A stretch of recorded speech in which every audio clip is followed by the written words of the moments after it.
Alright guys, this is take 2 of my Audi RS6 after I have switched to adjustable coil springs, and after the first drive I'm satisfied with it, but it bottomed out at certain dips on the highway. So I took the car back, I asked them to raise it by an inch and then stiffen it a little bit because it was pretty comfortable. So now with the taller setup, my car almost rides as high as a Honda HR-V. And today I want to test out how is this setup going up the mountains. Now I took the highways on the way here and I'm smiling, but I will go back the same route on downhill, which is higher speed, and talk to you about it.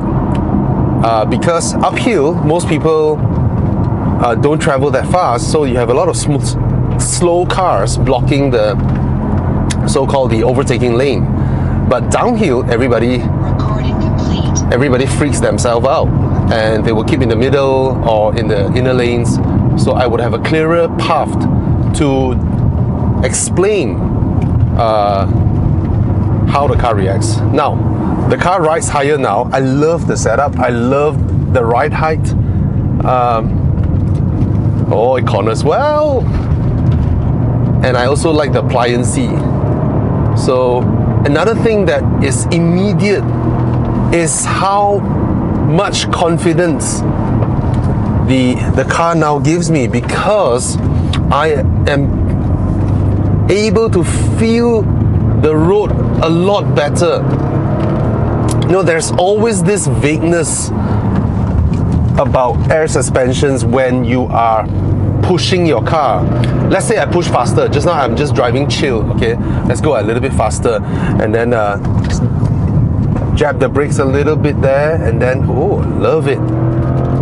This car has so much power. I need to be really careful on how I put the power down, even though I have four-wheel drive. And of course, other cars, okay? Have to be mindful about that. There's a dip here. Oh, lovely, I can continue to turn in. You see, in my previous air suspension, the car, even at dynamic setting, it sits on its outside and then it's a little bit vague. Not only that, there are minor fluctuations after the car has sit. You expect the car to sit and then you can power down, right? But now with the adjustable coil springs, I can keep myself in one lane and do the turn with so much confidence rather than easing out like how I used to drive this car. Not that easing out is a bad thing, it's just that you don't feel confident to continue pressing down because you can't gauge your level of grip and the body motion of the car as well. So I am happy now. I am genuinely happy. I thought when I raised the ride height, my car would roll a lot more or being unstable and all that, but there you go. I am barely going 1/3 on my throttle now, okay? Like 30% on my throttle on this drive, as in the max I depress my throttle is like 30% now, you know. But of course these are windy roads, and I try to not use the brakes as much. I mean, I ease the brakes in. You can see I don't do any heavy braking motions. Just let the car flow, and I want to feel how the car reacts. Ease the brakes and then let go, and then just very nice. During this turn, this S-band here, my air suspension would have compressed way more and takes more time to do the weight transfer. Now it's just so much more immediate. It feels a bit like how my BMW, you know, I can just transition and then the car just sits well, and then I didn't even use my brakes there, you know. It was so nice. Ease the brakes here and then let go, turn. As an Audi, you can throttle already way earlier. See that? And start overtaking people. Oh, I love driving this car so much more now. beautiful, absolutely beautiful. Now, almost done with the windy bits. I'm not going to go further uphill because coming down there's a... Okay, wait, coming down there's a few speed bumps. That is... And going over speed bumps now is just a joy, right? I always love how those adjustable coil springs or adaptive dampers of like BMWs and all that, when I mean the modern ones, right, the G30s, not the F10. F10 is crap. Until the facelift is a little bit better, but F10 is not in the level of the G30 when it comes to the adjustable dampers. And I love how, you know, they go over speed bumps and all that, and just brilliant. I do feel a lot more road noise. This is confirmed now. All right, with the coil springs, road noise is a little bit, not a little bit, is more apparent. Okay. Oh, I love driving it now. Damn! I've turned this car from my family car that I love powering down the highway, but never really enjoyed bringing it to the mountains, to now, which is a car that I genuinely enjoy going through these roads. It's so nice. Oh. So to all the Ferraris, McLarens and Porsches that I have ever chased you on this road, I'm going to be a little bit faster now. Yeah, I am faster now. Yeah, I've chased quite a number of supercars on these roads because this car is just so capable. All right, and not terrorizing them, but you know, the sight of an Audi RS6 barreling down from your rear view mirror. The only other car that I think that has this menace is probably an AMG GT. You know, not even a Panamera. The Panamera just looks pretty and elegant coming from behind, you know. But an AMG GT or an Audi RS6, that the look on those face on the car is just so menacing. All right. Now on stuff like this, like bad roads, you will see my car react to it because it doesn't have an air suspension to, like, you know, slow down the what do you call it, the undulations. But the feeling of it being more connected is actually nicer than that loose feeling that air suspensions have when you do with these. So, oh, I'm happy. I am very happy. Okay. And hello, little monkey. Okay, that's an old monkey. So I remember when I got this car, I drove this car up, I parked it there, and then I did a video. And now, after all these years, I'm gonna park the car here and, oh, why is it so ugly now? And do a video here. It's almost 4 years. It's coming to 4 years. Not 4 years yet, because I collected this car in December 2019. Okay, and now is 2023 September. Another 3 months, it will be 4 years. I just want to give everybody an update on this car. A car that has been my dream car, and I'm so glad and so lucky to be able to achieve my dream car.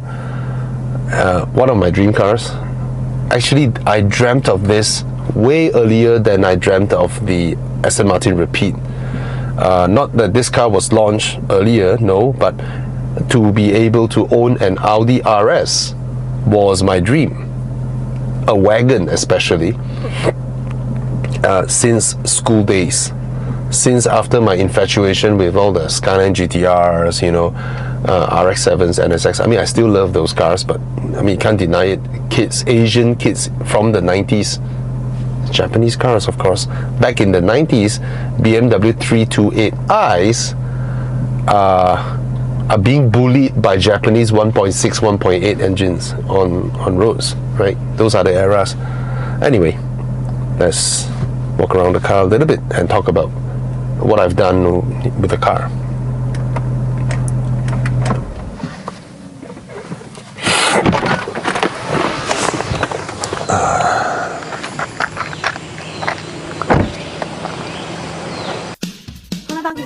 スパーツの提供でお送りします。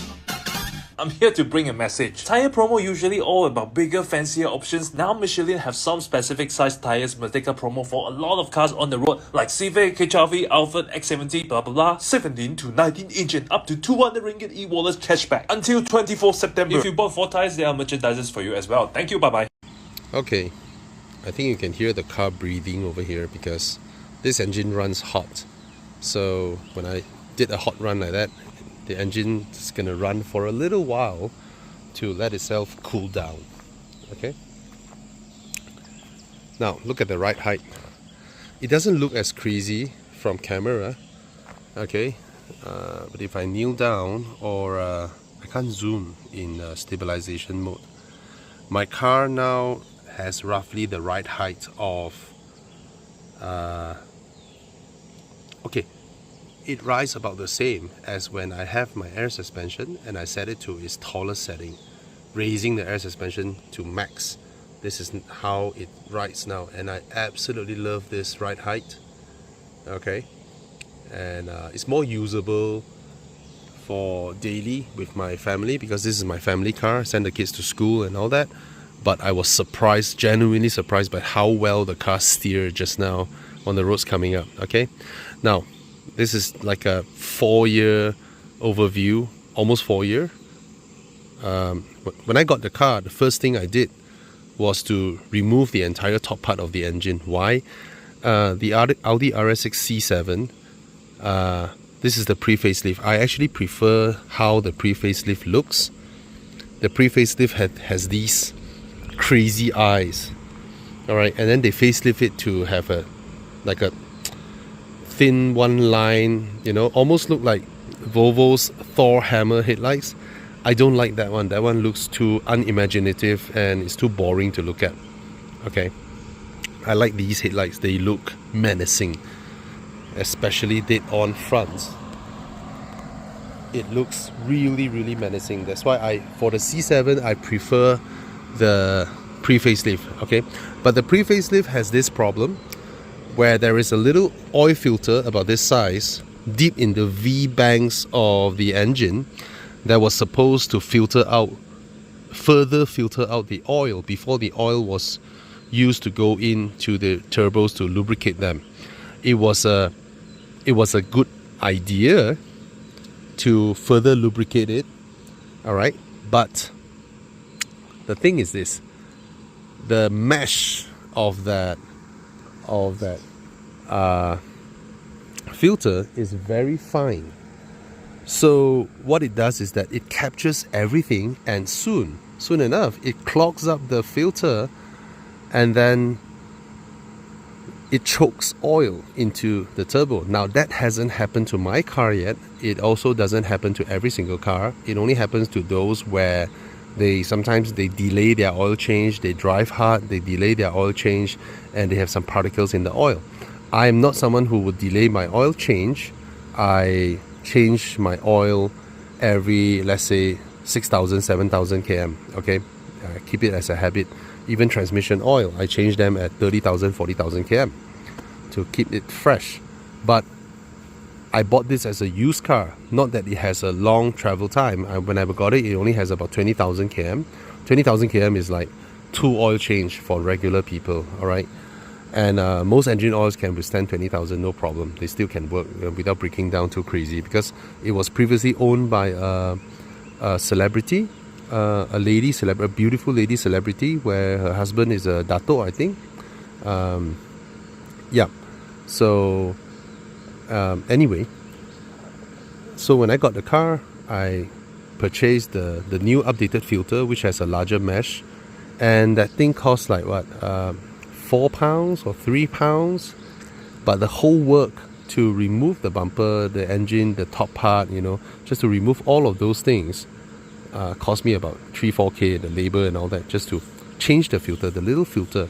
But at least when I got it changed, it was more like a peace of mind, you know. It's a peace of mind thing to have that done, so that the car is, I won't run into problem with that. And then soon after that, what did I do? An O2 sensor went it failed. That time I was still under the extended warranty of Evo Club, and then that was replaced under warranty.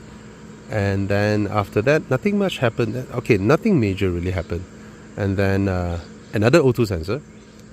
I think in total I've changed O2 sensors 3 times, okay, on this car. Each different, I guess. And then what else I have done? Not much in the engine bay. Oh, the coolant lines. There was one time the coolant lines developed a leak compression. Coolant lines are the metal tubes that runs all over the car to feed coolant into all the different parts of the car.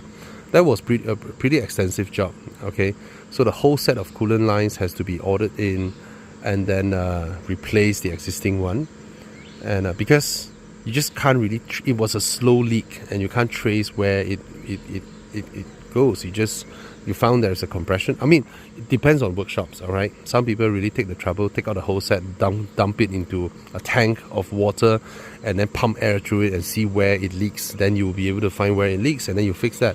But in most workshops, I did not did this in my workshop, the workshop that I always go to, Prestige. I did it in Sisma, and they would follow manufacturer recommended methods. Discover this problem, buy a new set and replace the whole thing. So they did it for me.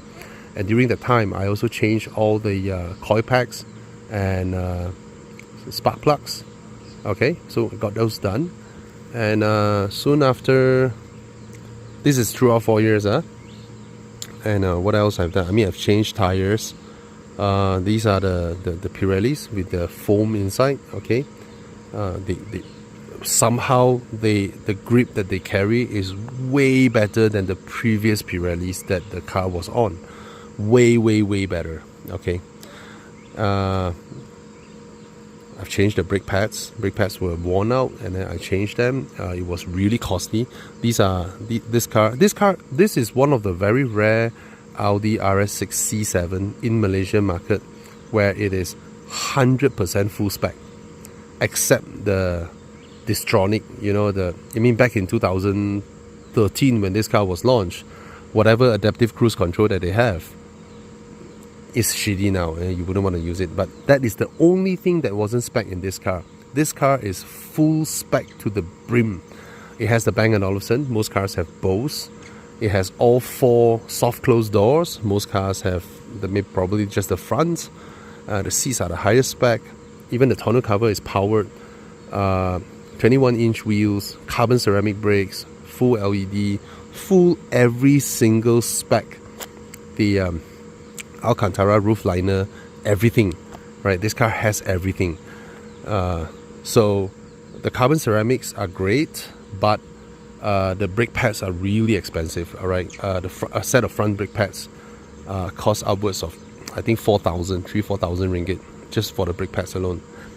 And then I think about 2 years ago, there was a weird sound coming out from my brakes that we took a very, very long time to try and solve. It's not the usual brake squeak that comes from carbon ceramics. It's actually a creaking sound. It's so weird. And then when I turn the steering wheel, the sound is apparent. It does that. Then after so many trips to everywhere, my workshop was really nice. They tried their best. They took out the disc, they took out the calipers, they service it, they do everything that can be done in the books. They even swap the disc brakes left to right just to check. And then at the end, what my friend from Auto Detailer, Darren, he's done many cars over the past 20 years. He suggested to replace the bobbins. The bobbins are the little nuts on the inside of the disc brake, and just buy those nuts, and then after we replace it, the sound was gone. Beautiful. And after that, what else? Nothing much. Then is the air suspension. The air suspension began giving way. The rear ones began to leak. Okay, that was the first, and then that was a one-time fix, because all I did was I went back to my workshop. My workshop ordered the Audi parts for the rear, original Audi parts for the rear air suspension, because the bellows, the balloon, and the shocks are separated. So we just replace the bellows. The bellows are cheap. It costs 1K each. Only costs 1,000 each, and I replaced them. Okay, it was fine all the way, no problem, no issues ever since. Then the front began to leak, and then of course that was the beginning of my nightmare, because I met a friend, supposed friend, from our driving group, and he said he runs a business of fixing air suspension. I trusted him, you know. He's very courteous, you know, the way he speaks is very nice and all that. So I let him help me in a way. So we replaced it, and then what came about was endless issues whereby it starts. I mean, there's barely 2 weeks that once my car came out from his place that I will go back, you know. It's barely 2 weeks. It's always like that. And I went back like, I don't know, 5 or 6 times. Every time it's something different. And eventually I thought it's Audi's problem. But at the end, towards the end, I realized, no, it's not Audi's problems. It's the person who did the job for me. Either they're not qualified or whatnot, but basically or they use really cheap stuffs.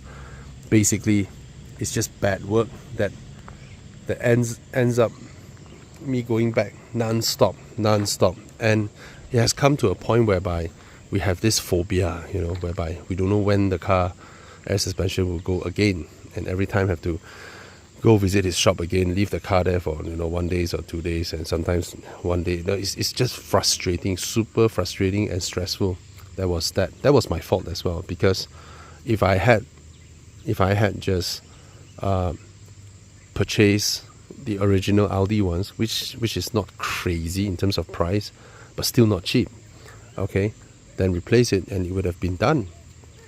However, I have to thank him as well, because without the lousy work done that gives me so much headache, I wouldn't have went this route whereby I decide to throw away the whole set of air suspension. I mean, me and my wife, we don't use the raise lower anyway, and I test cars for a living. I know how air suspensions ride. They are never good for high performance vehicles. You know, that's why, you know, you see, look at M cars, AMG cars, they don't do air suspension on their, yeah. Anyway, so without that nonsense happening, I wouldn't have gone this route. And now that I've gone this route, I will never turn back. This is just so wonderful to drive now. Alright, and once again, I have to thank my workshop, Prestige Car Care. These guys are really, really dedicated. And they recommended me this brand, Premium, which I've never heard of. And I took the plunge because I trust them. And I'm very happy now. Now for the downhill video, okay? And then the highway video. So this is my 4 years of ownership of the Audi RS6. So if you want to ask me, like, is this car high maintenance? Initially it was, but then after that everything was sorted. The air suspension now is sorted. I'm so happy. Just love the way it looks, the way it sits, and it is a very, very comfortable car. It drives really well. It no longer understeers like what most people talk about Audis, but certainly it's not a BMW as well. It's not a rear wheel sliding car like how the British media likes to do, because that's not how these cars are supposed to be driven. That's not the purpose of these cars, you know. And it's almost like taking a Cayenne coupe and then complaining it doesn't slide the tail enough compared to an M car or something like that. Alright, so essentially it is like an SUV with the room and now the right height, but then it doesn't have the height and the whole heft. Okay, so I absolutely love this car. I love this format, you know, big boot, comfortable, super fast, and just amazing car. Okay, let's continue my drive. Okay, now time for downhill. Okay, I mean, this is the same road as before, but oh, there's a little Lotus Elise. Speed bump, oh, so nice. I don't have to slow down that much for speed bumps anymore. Oh, and look at this, all these big dips, right? The car just takes it up. That day when I changed to the adjustable coil springs with the lower ride height and a little bit softer, there were certain dips that the car just bottomed out, you know? It's like boom, oh. So my primary objective is to prevent bottoming out of suspension, and then hopefully the ride is still good. And now the ride is still good, and then hopefully it handles well, and now it handles really well. I am so happy, just super duper happy. And later on the highway, I will show you certain instances of what I mean by how the confidence level changes the way I drive this car, the way I drive this car. Okay, this is a good example. See, I'm keeping myself in this lane now, keeping it in this lane still, because I can gauge my grip levels way better than previously. Previously, I need to ease my car out because it just feels a little bit unnerving, right? This one as well, this is a high-speed bend, a little bit cambered, but then the angle changes towards the end, okay? I still don't dare to make this turn in the same lane, which is not the right way, but it's a show of whether you know your grip levels or not, you know, by keeping it in the same lane, which is a worse way to turn, slower. But I hope you get what I mean. Oh, the supercar boys. I should make a U-turn and chase them. No lah. Get back. See how the car steers? Oh, so nice. It sits so well. It sits so well. When the car sits and finish weight transfer very, very fast for you to transition, then you can sort of drive it in a way like you're dancing with the car. Okay? That's because of how the transition is. Can't imagine me saying this. Oh, I'm dancing with my elephant of RS6.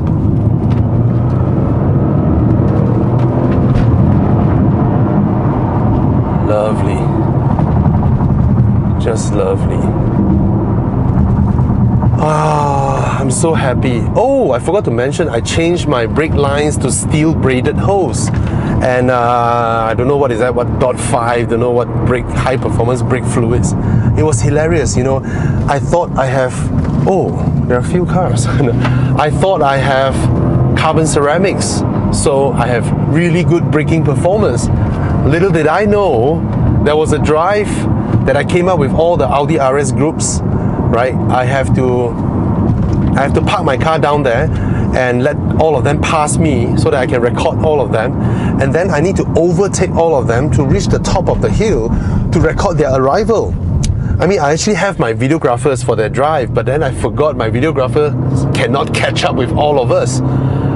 So that drive, I actually drove really hard, and I was like, I have carbon ceramics, I should be fine. Little did I know, I cooked my brake fluids. So the brake fluids gave way before the ceramics gave way. You know, the lines, I mean, all those things are crucial. It's not just you have a carbon ceramic brake. So right after that came to my realization.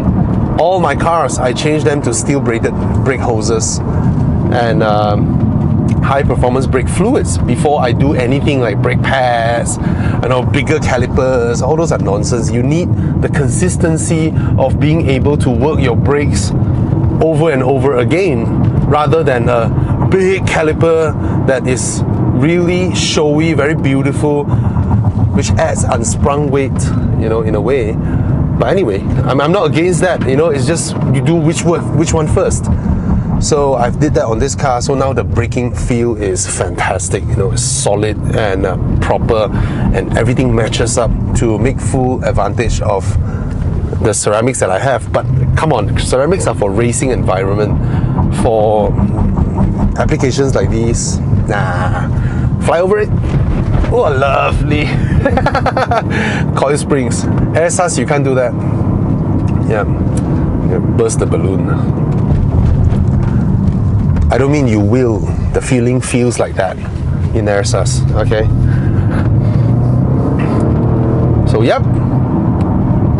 I am a happy man. Very, very happy man. So I'm about to finish the mountain. Going down the mountain, and then I will exit here and then go towards the highway and tell you a little bit about it. But I've practically covered that just now by explaining that Start recording emergency video. I can turn with more confidence on the highway now. I can drive this car on the highway a lot faster than I could earlier on, solely from the sheer sensation of confidence, the communication that I have with the car. I'm able to gauge the car better, so I dare to go faster, and it gives me more confidence, especially on situations like this, where you need the car to sit well, and then you judge whether can you throttle, can you ease the brakes. You see, I'm keeping in one lane. I can never do that previously. I need to ease the car out, ease it back in. So I'm so happy. Oh, Taycan.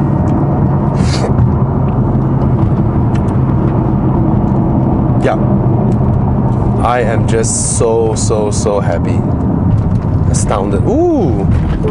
Start recording emergency video. A group of Artions. So nice, so well the car sit.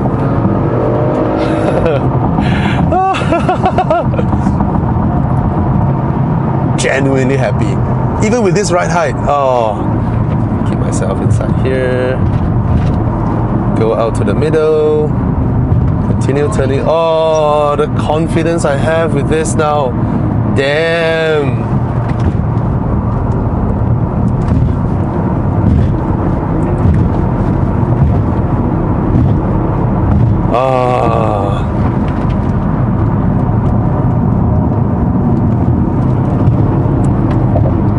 Oh, I'm going downhill so fast. I have my ears. Oh, the pressure.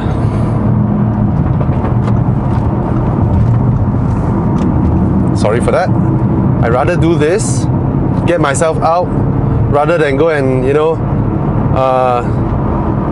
stay behind a car and then during a turn pressure them to give up the way. Is not as safe as me just leaving them alone and just get on with my way. Okay, sometimes when I need to drive more enthusiastically, but in this instance it's on a scientific pursuit of truth. This band especially, this one, to keep your car inside here, to continue, you need to be able to gauge the car well, to know it, and then have the confidence to just sit and then just continue turning. I know for a lot of people not a big deal, but for me and this car's previous interaction, this is newfound connection.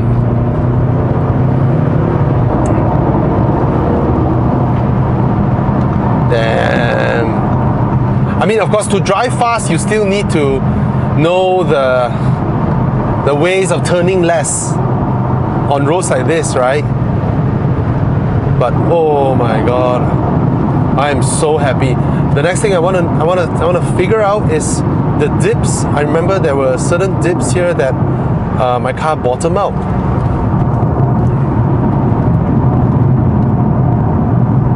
Chill, Civic, chill.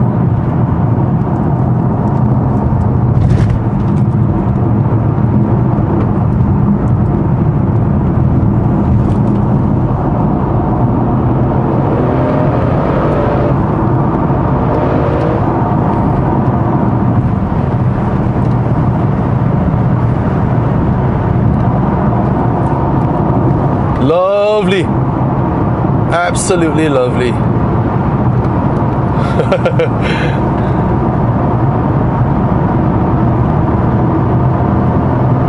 Oh my god, I'm so happy, so happy with this setup. why did Audi even bother with air suspension on the Audi RS6? I know they have the magnetic dampers, which are coil springs, and then with the magneto-hierological blah blah blah blah. I haven't tried that. I suppose that should be really good as well. That one uses electrical currents to change the viscosity of the fluids, because those are magnetic fluids, like ferromagnetic, I don't know what fluids. So it uses electrical currents to change the viscosity of that to always adjust the dampening of the car on the fly, which is high-tech, less complicated than air suspension in terms of how many components you need and all that. But I heard they do have leaks as well. Anyway, I'm not in pursuit of that. Okay, this is fantastic, simple, proper tuning, and just sheer joy of driving this car now. Love it. And on downhill high speed stuffs like these with the ceramic, I mean, you can, oh, there's another driving group. Hey, the Astons.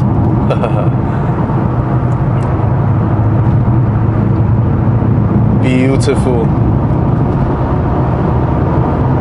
Yeah, on I have no fear now, you know, because I can rest my feet on my brakes, even on stuff like this, just trail brake all the way if I want to, and I'm not in worry of whether I'll heat up my disc brakes or whatever. So I have so much confidence with this car now. I'm so happy, so happy. It's not just the communication. On air suspension, this turn, my car would be a lot, I mean, the body roll of the car is a lot more than what it is now. Now that I've stiffened it up a little, even though I've raised the ride height, I love this. This car sits so well now.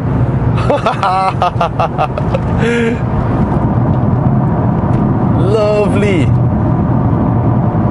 Sit, throttle. Oh.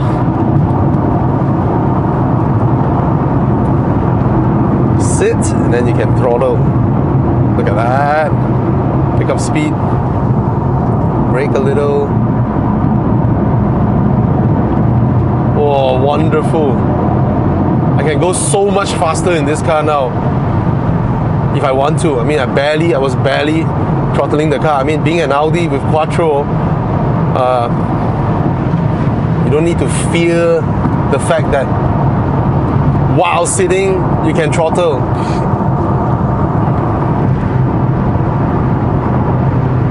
See? Woo-hoo. Lovely. Oh my God. It makes me love this car more. Now I might bring this car on mountain runs, on weekend mountain runs, more than I do before. Even before my air suspension was giving problems. I mean, the characteristics of air suspension just isn't that confidence inspiring to drive because they don't communicate that well.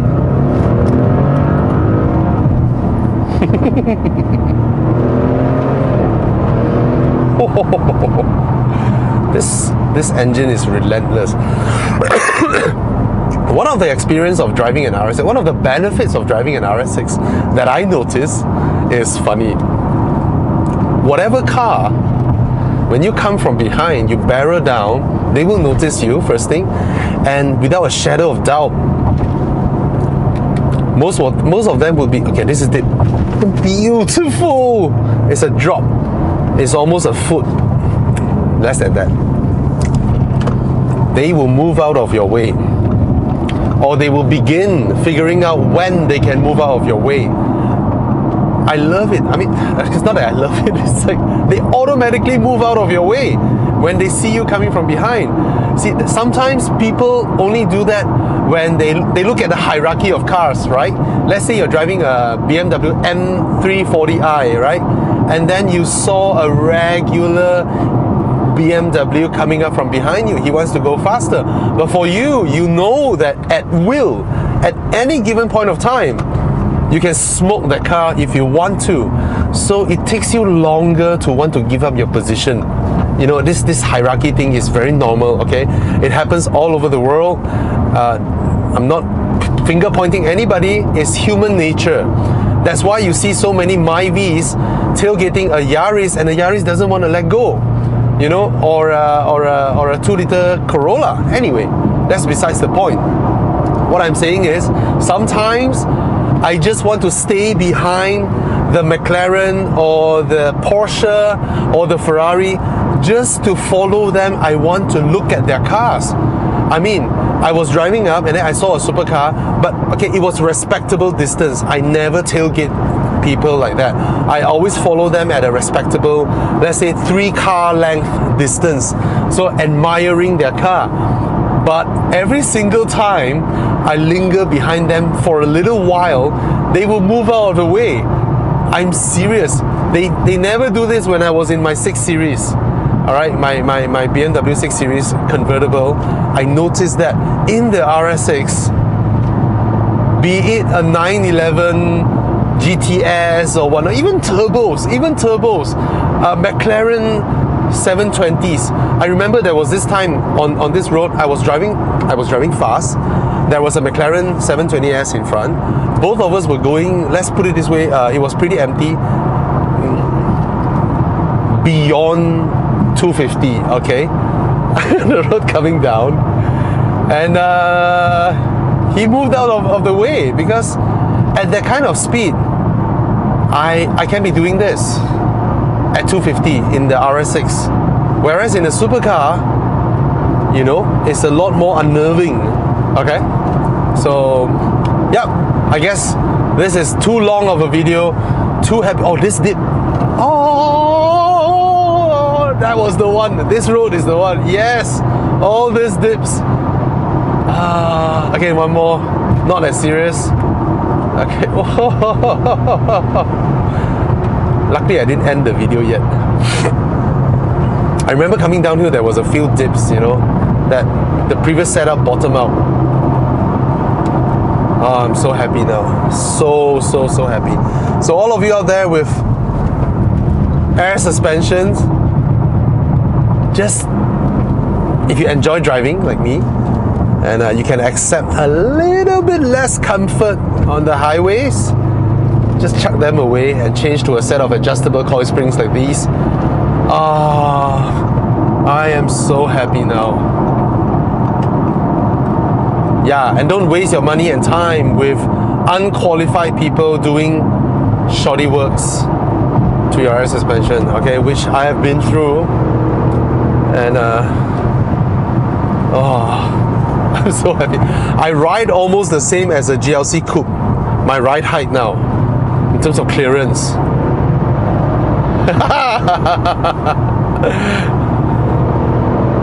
Oh, the Audi RS6 is just a mad car.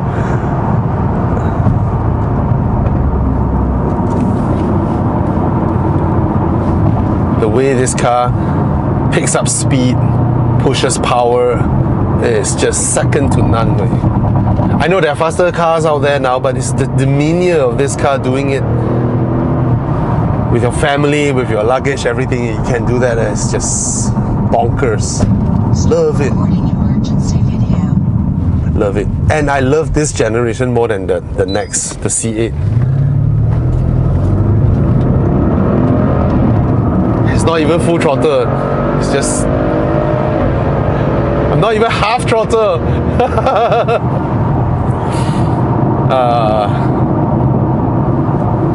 Oh, lovely. Oh, that's a big jump there. Yeah, a few dips as well here. Yeah.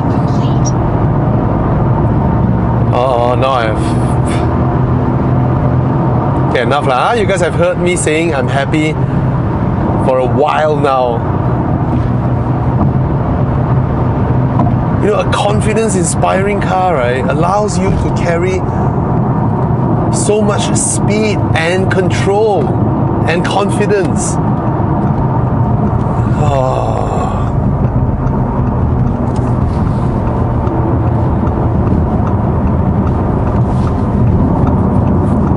Damn.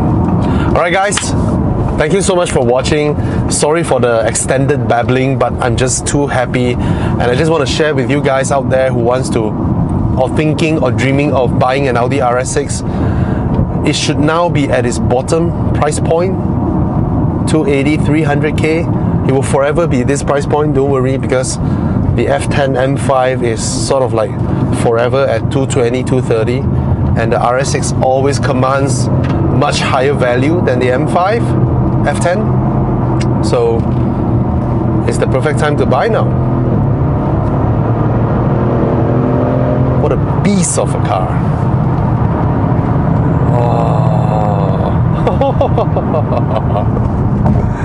Start recording emergency video. Damn. You know, the other day I said that the Golf Mark 8 GTI can go up Genting faster than me in my RS6. No longer. No way. Really. This suspension is that important.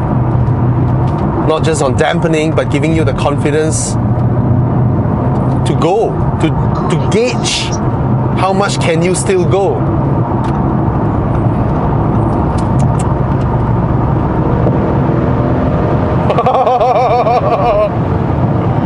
This car is just bonkers.